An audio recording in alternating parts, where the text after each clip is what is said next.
सचिन भाऊ, मुंबईमध्ये काल मोठी दुर्घटना घडली, 13 जणांचा मृत्यू झालाय. काय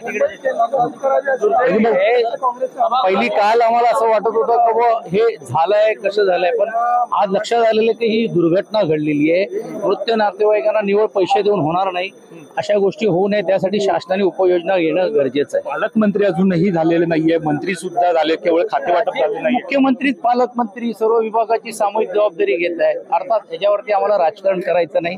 सामाजिक दृष्टिकोनातून ह्या भावनात्मक दृष्टिकोनातून जे लोकांना मदत केलेली आहे ती तुटपुंजी आहे, अजून मदत केली पाहिजे आणि पुढे अशी घटना होणार नाही याची दखल घेतली. सचिन भाऊ अहिर आपल्यासोबत आहेत, आपण त्यांच्याशी या ठिकाणी बातचीत करणार आहोत. ज्या प्रकारे पाहतो सचिन भाऊ अहिर, आज सभापतींची निवड होते, काय सांगाल एकंदरीत?